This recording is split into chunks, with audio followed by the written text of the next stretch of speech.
The Full Moon's Curse. Chapter 4. The Haunting Forest.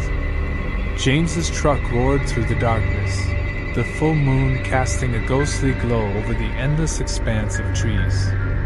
The landscape was a dark, tangled maze of shadows and mist, the road ahead seeming to stretch endlessly into the night. The once familiar highway had become a twisted, menacing path, filled with an oppressive sense of dread. He glanced at the clock on the dashboard. It was past midnight, and fatigue was settling in, making every shadow seem more sinister. The earlier events of the night replayed in his mind, the eerie whispers, the shadowy figure, and the growing hunger gnawing at his insides.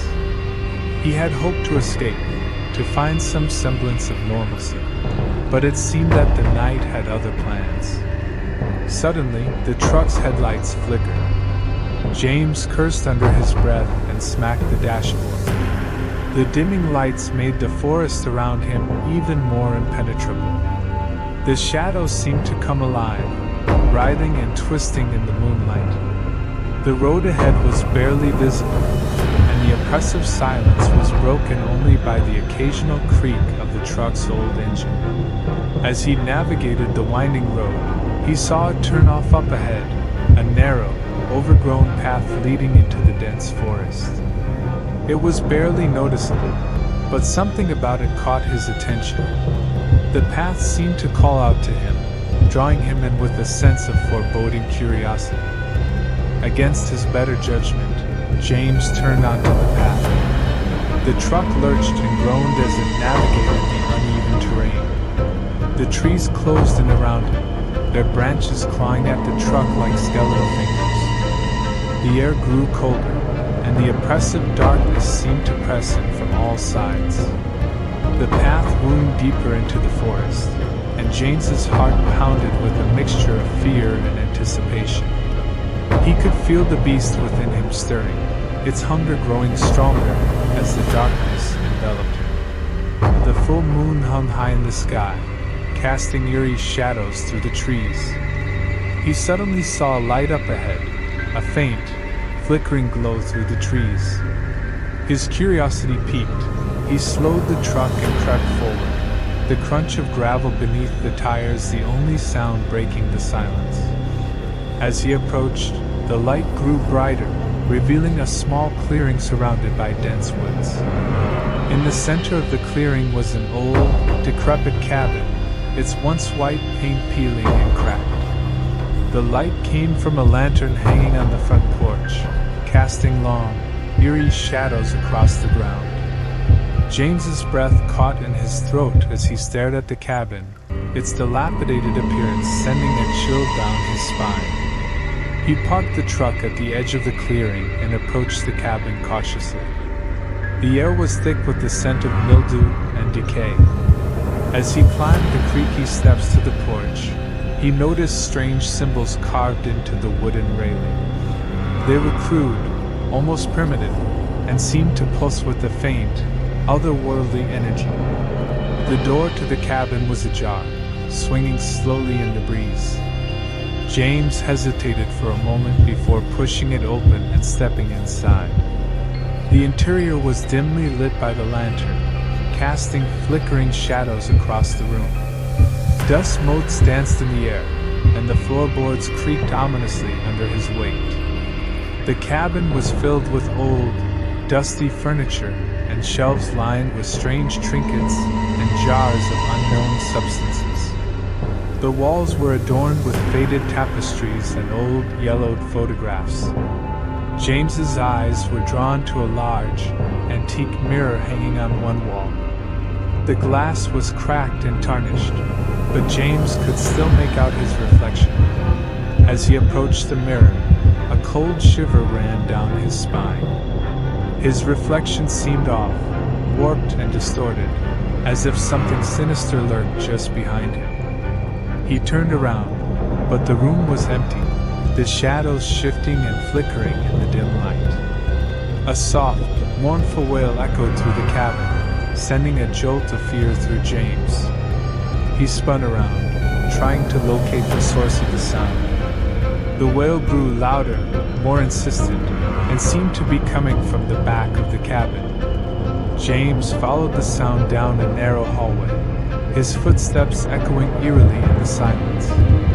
The hallway led to a small room at the back of the cabin, its door slightly ajar. He pushed the door open and stepped inside. The room was filled with old, dusty furniture and shelves cluttered with strange artifacts. In the center of the room was a large, ornate chest. The wailing sound was coming from inside the chest, growing louder and more frantic. James approached the chest, his heart pounding in his chest. As he reached for the lid, the wailing suddenly stopped. The silence was deafening, and James's breath came in ragged gasps. He hesitated, his hand hovering over the chest. The sense of dread was overwhelming, and the air seemed to grow colder with each passing second. With a deep breath, James opened the chest.